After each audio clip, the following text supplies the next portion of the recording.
Hi, this is Matthew. I believe this is my 25th video, and I don't know what I'm going to say here. Like always, I never know what I'm going to say.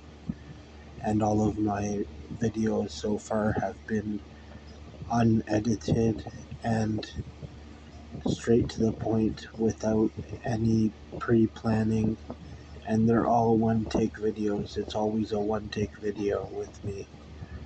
I don't edit or anything with my videos, so just to be honest with you. And I hope you appreciate my mental health stability under all this pressure is amazing. I don't know what I want to talk about. I'm just going to go with the flow like I always do. So I just want to talk about what happened today to begin with. The doctor was here. The doctor that has me on the community treatment order works for the ACT team. He works for the ACT team.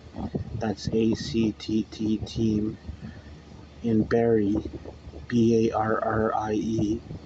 That's the town that I'm living in currently.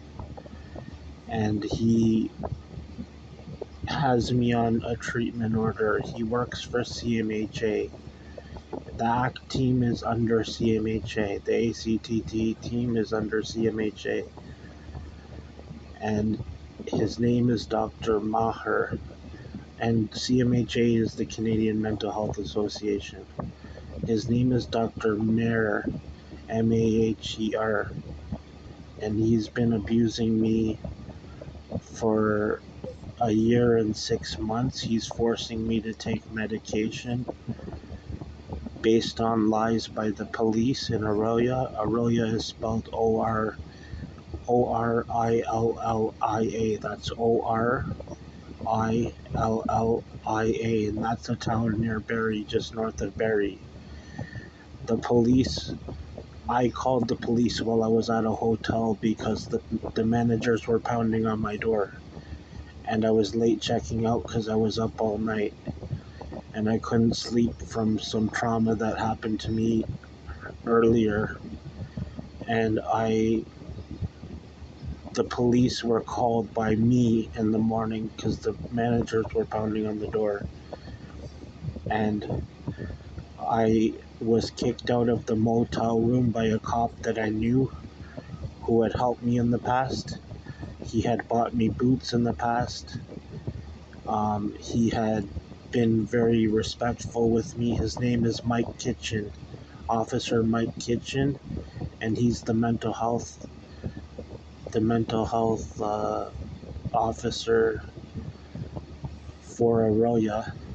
He drives around with a partner, a big heavy guy like me, and he drives around with his partner, and he goes to visit people and check on people.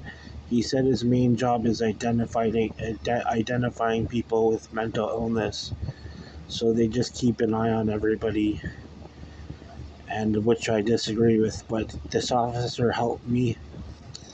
He bought me brand new Columbia boots. They were brown leather boots, brand new Columbia boots. When he found out about my foot injury with shackles, I was injured with shackles. I already told you about that in my other videos. So he bought me brand new Columbia boots. He also helped me when my landlord was attacking me, and he did it all by himself. He's like a hero. He was like a hero to me. He did it all by himself. He didn't call for backup when my landlord was right in my face, ready to punch me out inside a small, tiny apartment. And he wasn't even afraid. And he also helped me another time when I was homeless and leaving a hotel. And he helped me. He helped me get my stuff packed. I was staying in a Burger King parking lot all day in a camping chair, and he helped me get my stuff packed and go somewhere. And he was a blessing to me. He's still like a hero to me, the way he helped me. And unfortunately, though, I shouldn't say that maybe, because I think I saw him the day that they were carrying me and threw me in the truck. They picked me up violently and threw me in a truck, and I think I saw him on the way while I was being carried by my arms and feet. I think I saw him as one of the officers carrying me, but I'm not sure. When I was severely injured with handcuffs at the beach in Aurelia, and then left in jail for 37 days with severe bruising in my arms and hands. And now my arms and hands are severely disabled for 4 years now. And I already mentioned this in my other video. So this officer came to the hotel the other time I saw him, and this was the last time I saw him. This was in November of 2022, and no, this was in November of 2021. So a couple years ago, he came to the hotel. I was late checking out. I called him to help me because he had helped me, and he was like a hero to me. I never met a police officer that was as polite and helpful and respectful in my entire life. And he told all the officers in Aurelia that I'm a good guy, and he said all the cops in Aurelia like you. And he put in a good word with me with the cops after I was injured. And I don't know if he knew about what happened. Maybe they covered it all up. They probably covered it all up, and I don't know if he was there the day I was injured for sure. But I thought I saw him. I couldn't have seen him that well though. But while I was being violently carried, I couldn't have seen him that well. So I don't believe that he was probably not the officer carrying me. I couldn't have seen him that well being carried so violently and so quickly and thrown in a truck and severely injured with handcuffs, screaming at the top of my lungs with the officer just taking off in the car with me screaming with the handcuffs on, and he knew I was injured, but he didn't care. He let me scream all the way to the police station for 15 minutes. And then they charged me with threatening death. I couldn't believe it. They charged me with threatening death after I was severely injured and left on the floor in a cell all night for 24 hours or something like that. I was left on the floor in a cell, and I was shaking. I couldn't get off the floor. My hands were turning purple.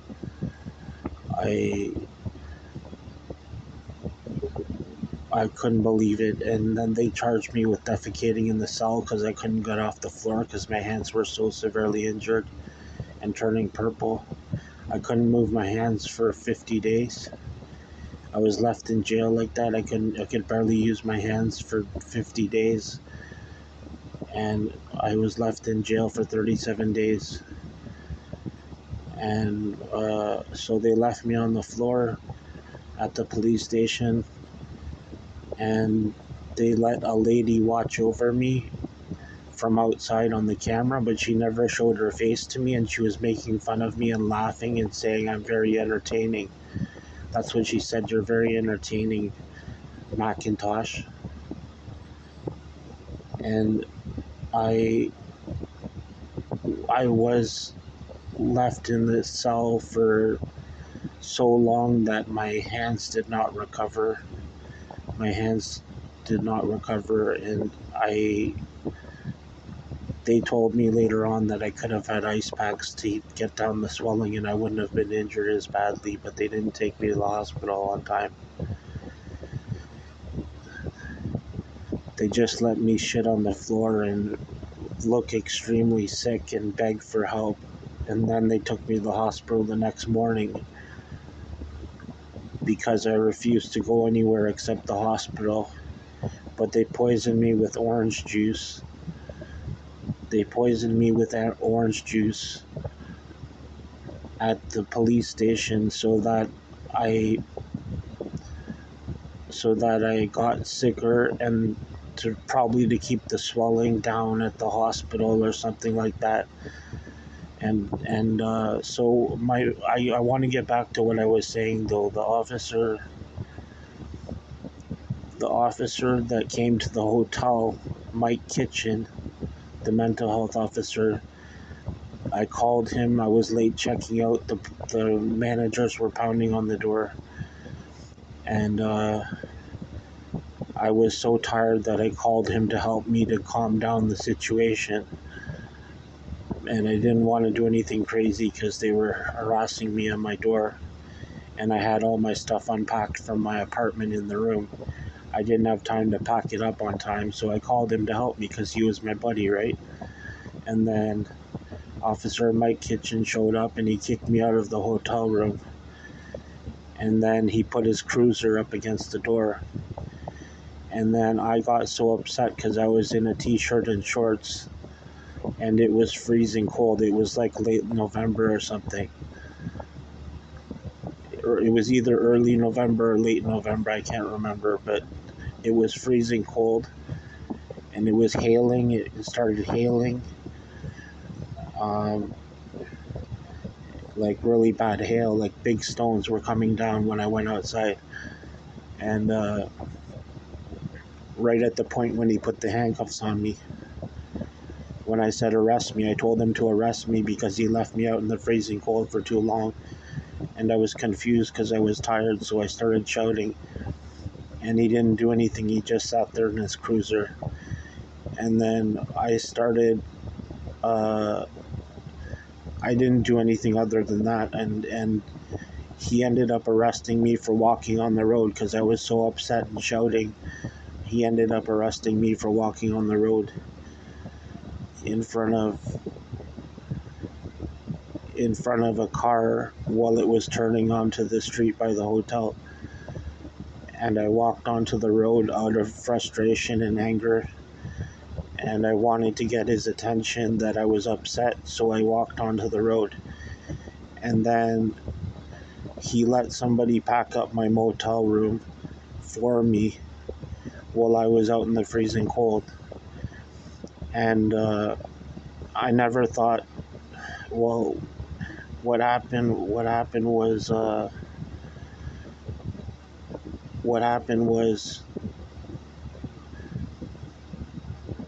Officer Mike Kitchen kept me out in the freezing cold and I couldn't go back to the hotel, and that was the only thing I could think to go to. There was a Burger King across the road, but I didn't want to go there. I didn't even think of going there. I was so upset that somebody was packing up my hotel room and I didn't trust them. I had my computer in there. I had other valuables, all the stuff from my apartment, all my valuables were in there, and I didn't trust a stranger packing up my room with the police officer outside the room. He could have called for backup, and he could have got somebody to watch them pack my stuff or let me watch them pack my stuff. So he wasn't thinking clearly or whatever, and he messed it up. And then he took me to the hospital. I told him to arrest me. I just said arrest me after I was probably out there for 20-25 minutes, half an hour. And he just sat there in his car. And when I tried to go near the motel room, he got out of his car and wouldn't let me go near the hotel room. And so for 25 minutes or half an hour, I was outside. And then he ended up taking me to the hospital after I told him to arrest me out of anger and frustration and lack of sleep. He ended up, I said, just handcuff me, just arrest me. And I put my hands out, and then he came towards me and he put the handcuffs on in the middle of the road. And then he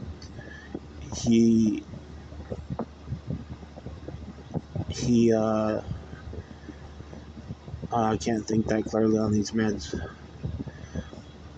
Hold on a second. I can't think that clearly on these meds.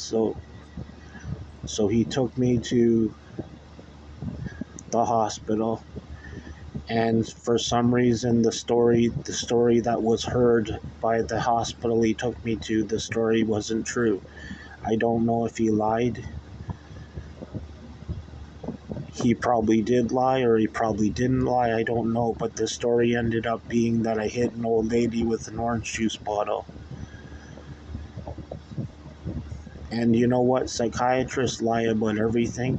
They've lied about me for years and years. And police also lie. So I don't know if it was Officer Mike Kitchen or the hospital.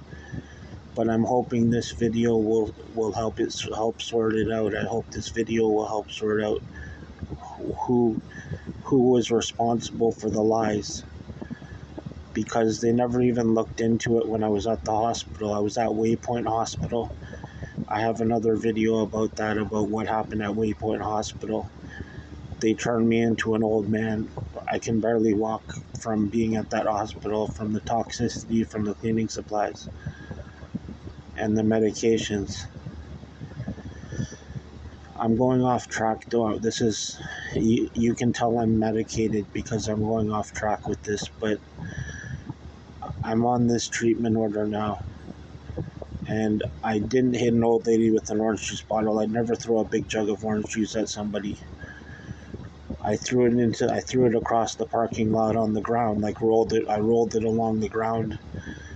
I wasn't aiming for anybody, and it ended up rolling towards the motel room.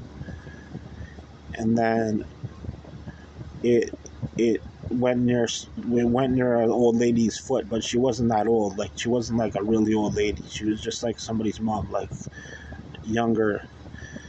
And it rolled near her foot, but it scooted all the way across the parking lot, because I threw it hard, but it was on the ground, and it rolled all the way and bounced off the wall and bounced off a curb and then landed by her foot, and she looked down.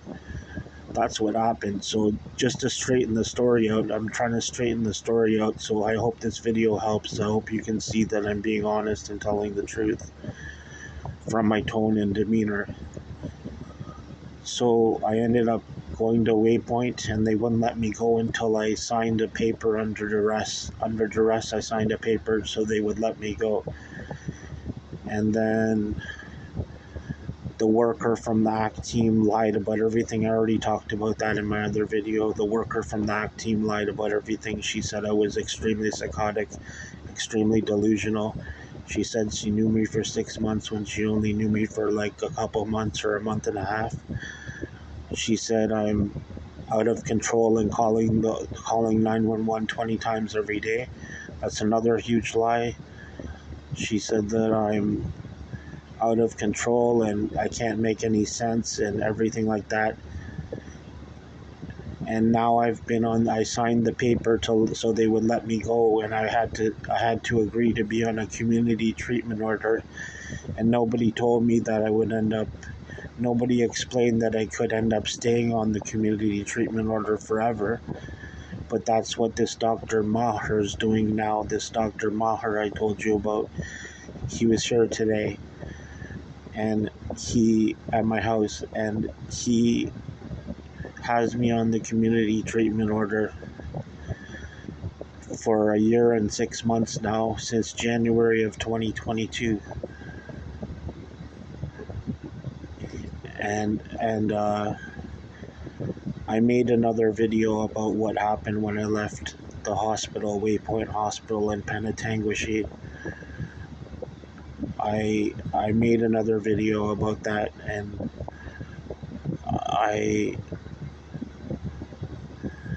I lost my train of thought again. So I'm on these meds.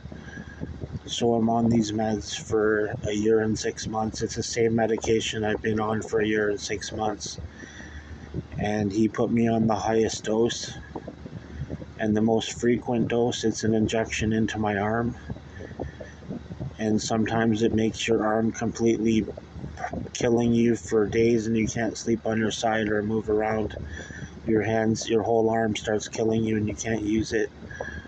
And sometimes it goes into a nerve in your arm and it screws your arm up for like 3 weeks to a month.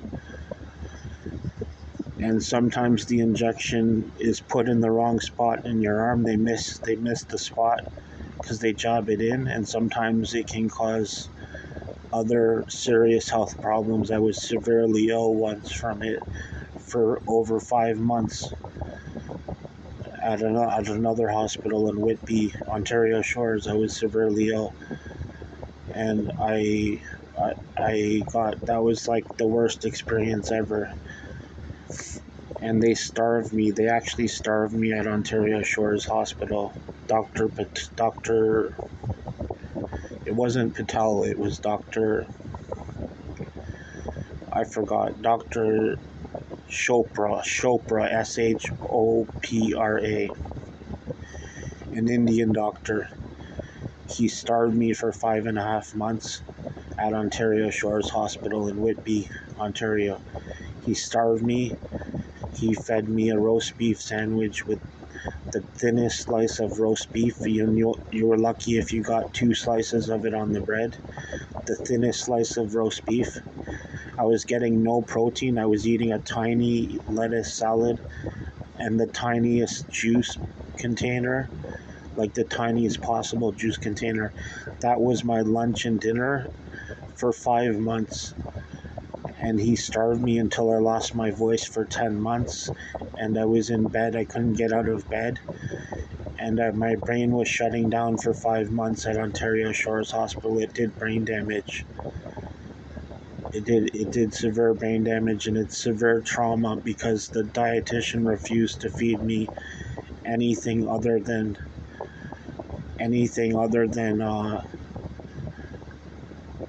the thinnest slice of roast beef on 2 slices of bread with no margarine, no mayonnaise, nothing, no protein.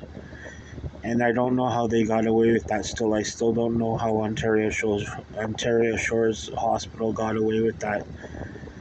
And Dr. Chopra and the dietitian. I forgot the dietitian's name, but they tortured me. They tortured me. I lost my voice for 10 months, and then I was homeless for like 3 years after that. I think it was 3 years I was homeless after that. And I lost my voice for 10 months. I couldn't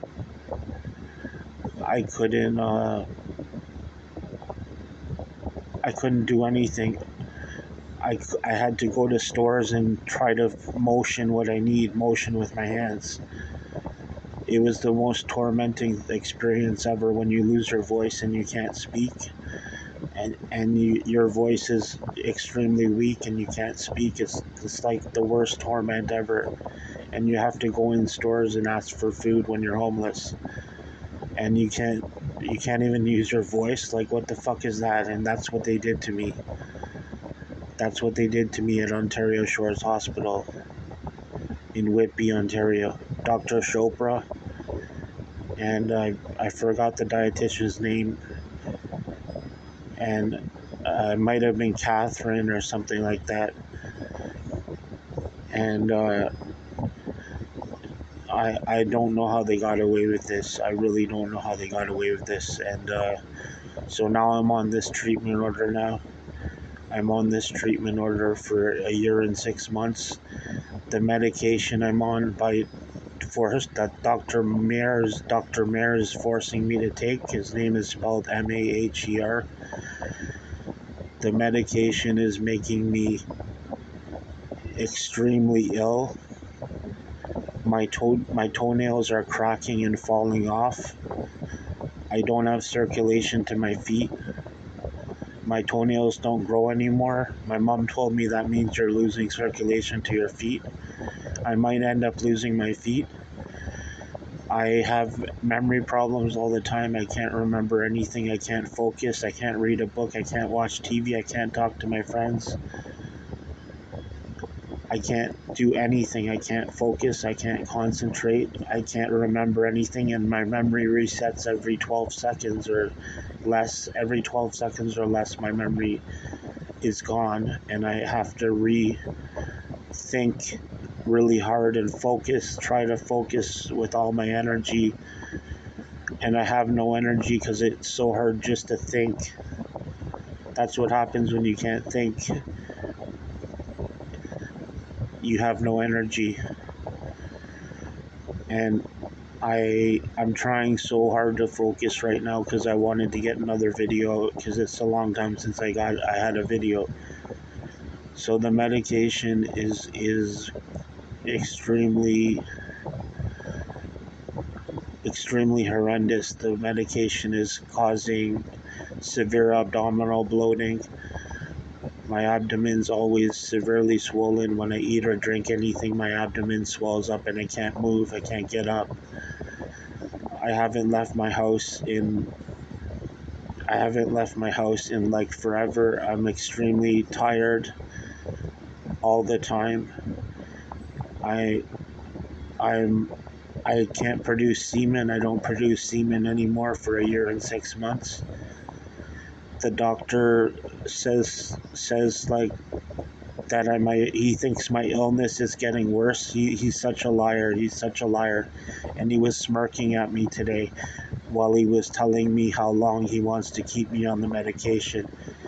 He's like, it's helping you. It's helping you. He talks with this calm voice, like he's so excited about torturing you. He talks like Smithers. He talks just like Smithers from The Simpsons.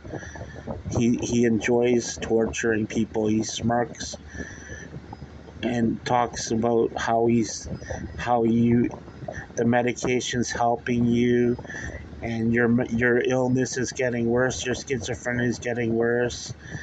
And I don't have schizophrenia. That's a misdiagnosis. And he lies about everything. He makes up all these stories and lies about everything. Today he told me that I abused many people, that I hit people. I never assaulted anybody. He said I hit many people. I've never assaulted anybody in my entire life. He makes up stories just like the police. They lie about everything. I've never assaulted anybody in my whole life. He makes up stories. They all make up stories together. The police, the government, and the psychiatrists. I don't know if it's so much the government other than corrupt police and psychiatrists, which are everywhere. I don't think I've ever met one good psychiatrist.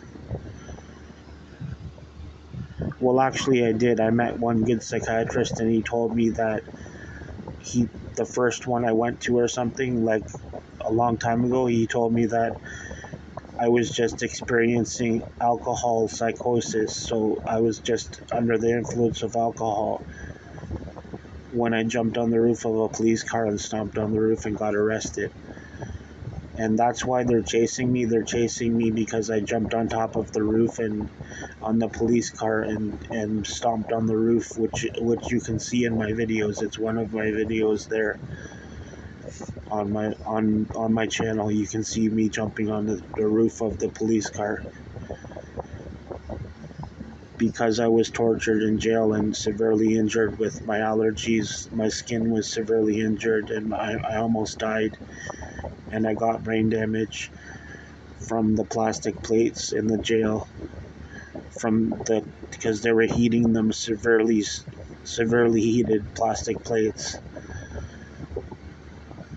The plastic plates were so hot that they would burn you instantly when you got it in your hand in the jail.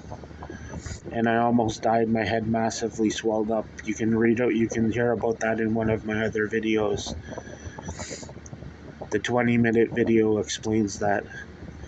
I almost died because of my allergies in jail. And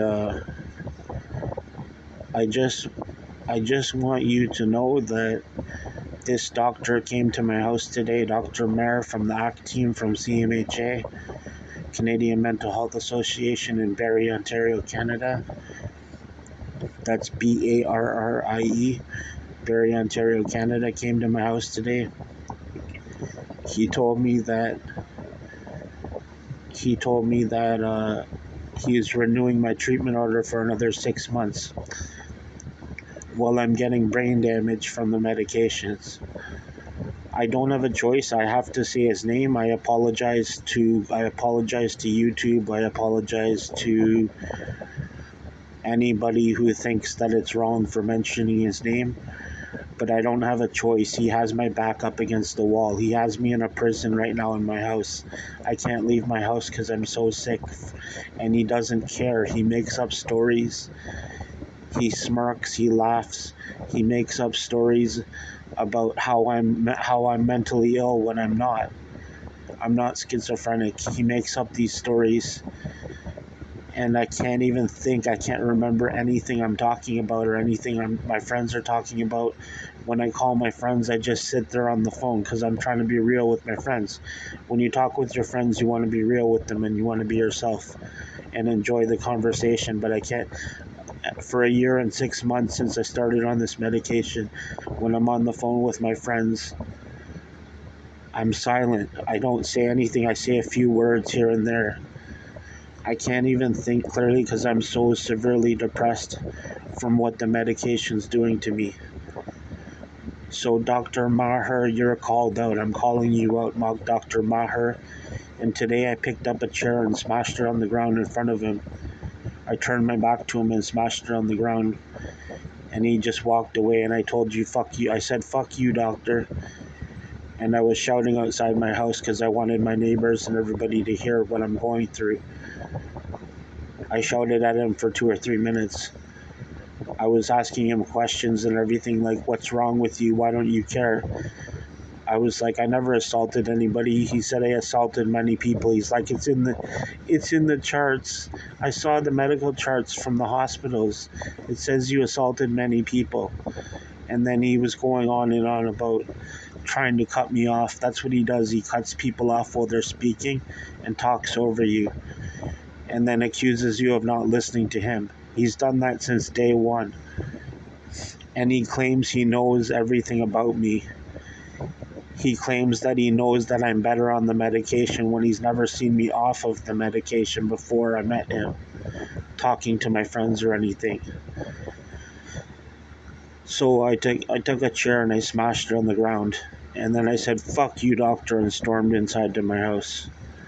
And then I thought the police were showing up because I saw the mental health crisis team just down the street at another house. And they passed my house when they were leaving. I thought the mental health crisis team police were coming. And I could have got arrested, but I didn't get arrested because God is with me.